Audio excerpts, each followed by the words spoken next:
Coach, your thoughts on that game? Then we'll get questions. We're getting exposed in league play and our inability to defend anybody that can drive the basketball. We're not very good on the perimeter defensively. We haven't been for a while. All you got to do is hit rewind. Boston College, we're in total control. They decided to just drive Donald Hand, I think's his name, and they got back in the game just by him driving. We're very non-competitive at the center spot defensively, and then we went zone and kind of slowed them down and got the game under control, and then we made 3 consecutive, just like embarrassing mistakes on the zone, the simplest of things, to give them 3 consecutive open threes in the zone. And but we're dealing with adversity as a team for the first time. This started the day we lost to Kent State. We haven't been any good in practice since then. We didn't play well against UMass Boston. Our manpower is greater. We won on manpower. We haven't practiced well since we got back from Christmas. We didn't play well at Eastern Michigan. Didn't play well today. We got to figure out who's going to own the team now. Good dudes, they get along. Hey, when things are rolling our way, everyone's in a good mood and high-fiving each other. We've gotten really pissy, mopey, blamey. This hurts. I can't practice. In the day before Kent State, we had a great practice, and I thought against Kent State we played our hearts out. We just couldn't score. But ever since that day, we're dealing with adversity, and no one's owning the team in difficulty right now. Questions? Coach, obviously, defensive side of the floor, there was a struggle today, but is there any redeeming factor for what you guys were able to do on the offensive side of the floor? No.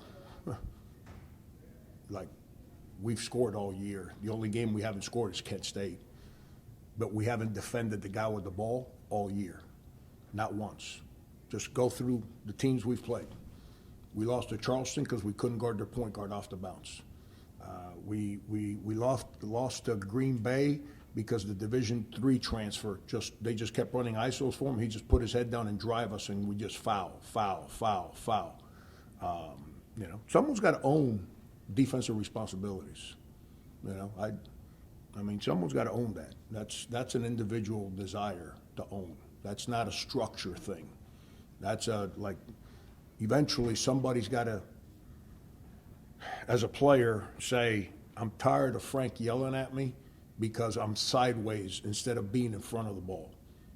Let me do this better. And it hasn't happened since the Kent State game, not one time. And it's not a one-person issue. It is a team issue. And, somehow, some way, we got to figure that one out. Coach, the fouling has been an issue all year long. What do you think the root cause of it is? I'm not trying to be rude. I'm just not in a very good mood. I think I just explained it to you. Okay. So on the perimeter, guys don't own the ball. They just reach, gamble, get out of the way, and then we're soft at the center spot defensively. You watch the games. You ever seen somebody help and not get out of the way? We're getting beat at the point of attack, and we're getting beat at the help. And for 42 years, I can't say 42 because this is my 42nd season on the sideline, but I wasn't a head coach for 4 years at Northeastern, okay? Then I went to work for Bob Huggins, and there was the same laws and rules that I had with my high school teams and I've had since I've been a Division I head coach, he had. The help never gets beat. Well, our help is non-existent. It's an embarrassment of, you can put guys on the shell drill and work on your rotations. At the end of the day, the guy, I was begging for somebody today when I say own the team in adversity. One guy said, yo, Frank, let me get that guy. Nobody asked for him. Guy went for a 50 spot. No one asked for the matchup. That's what I mean by adversity and people owning the moment. I didn't mean to be rude with my initial answer to it, because us thinking got nothing to do with your question. Are you confident that your team will be able to guard guys like Javante Campbell, those guards that can just get to the rim? We moving haven't forward? done it. We haven't done it all year, and we're that close. If someone owns it, they're a good group of guys. I don't dislike guys because we lose a game. I don't walk in but I'm starting to get a little tired of asking guys to be competitive at the point of attack. We're not. I'm getting tired of asking guys to rotate and help and be competitive at the rim. We're not. So am I getting a little frustrated, perturbed? Yes. It's got nothing to do with the results of the game. It's that we're not fixing the problems that we have to own. Who was it that asked for the defensive matchup against? No, nobody did. Oh, No, that's what I thought said. you No, I thought you no, said nobody one person. did. Nobody did. Nobody wanted that. And we spent 2 days in practice working on nothing on what we call bust outs, because that's how they play. They just take the ball and they just come 100 miles per hour down your necks. And nobody wanted the matchup. Everyone ran from it. In the open court, we have defensive rules in the open court. No one, wait till we show the film tomorrow. Like, it's embarrassing. He was coming and guys would run away from him because nobody wanted to deal with him.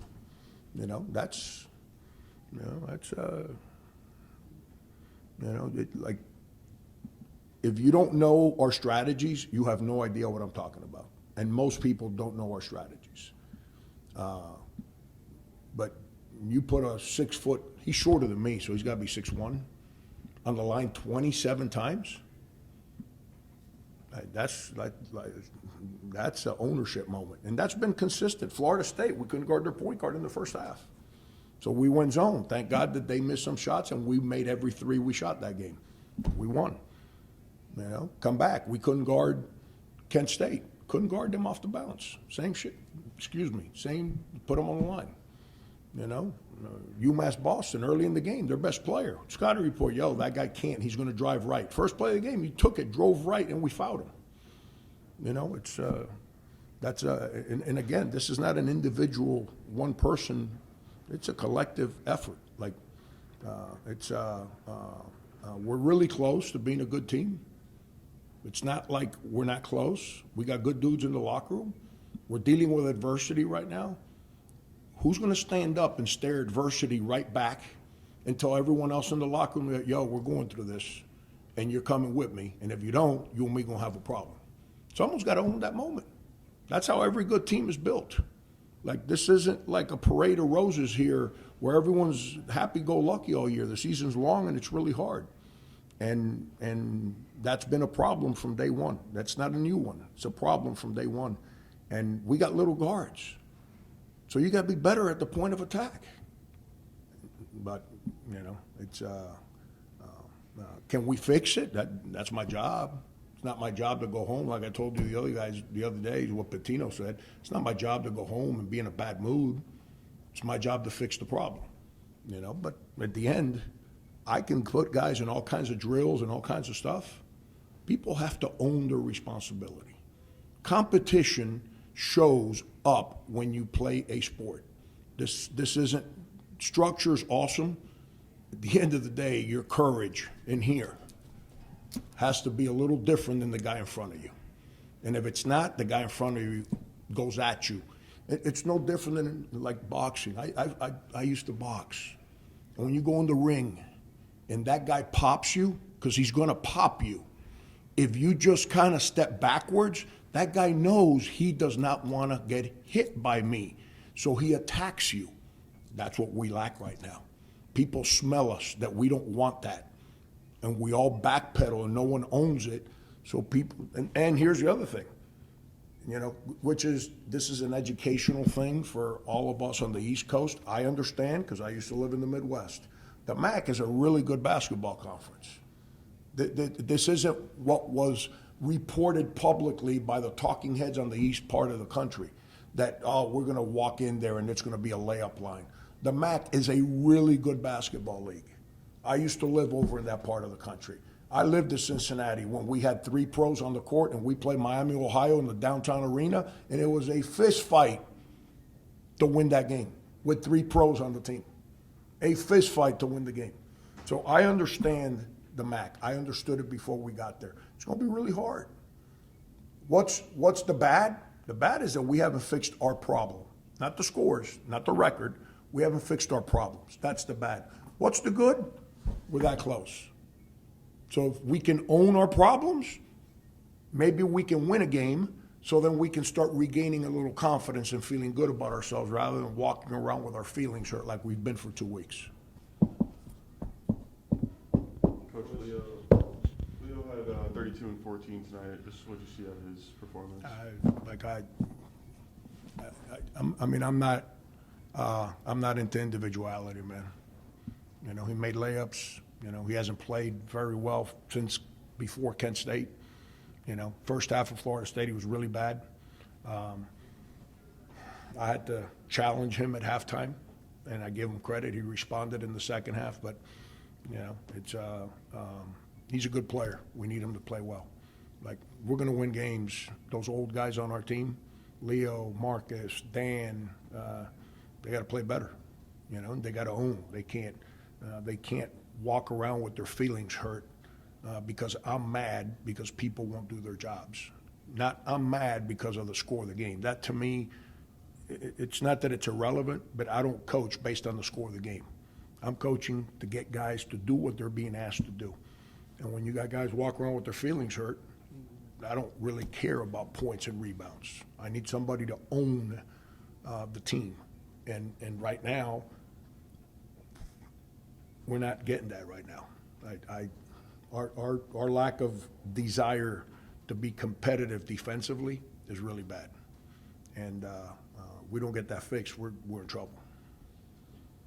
Did you have somebody owning the team prior to conference play, or has it We not been there? We hadn't dealt with adversity.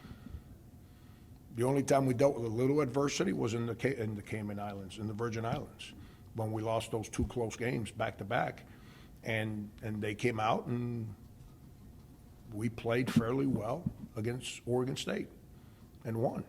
But before that, you know, the season's so young that no one's in their feelings yet. Now the season's starting to get a little longer. Practices get more practices. Now how they guard me makes it harder for me to get a shot, because now you have to run structure, and for structure you need 5 guys on the same page.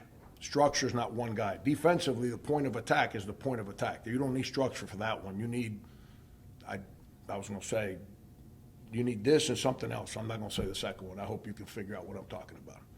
Okay, so the point of attack, you need a little bit of that. That's no different than in football. You know, everyone talks about them receivers and all that nonsense. At the end of the day, is that nose guard going to get moved out of the way and open up the A-gap?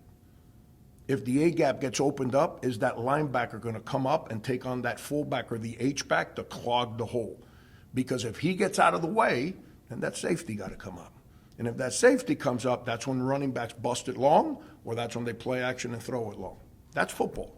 It all comes down to that play in that A-gap. Not sometimes, every game. Basketball's the same way, that point of attack. Whoever that person is, he's got to have this, and you know what? Nose guards that are all pros make no tackles, none, 0, no sacks, none. But if you got a bad nose guard, you got a bad defense. That point of attack is where everything starts at, and our point of attack right now is not very good. You know, so I don't even know if I answered your question, but that's what we stink at right now. Thanks, Coach. Thank you.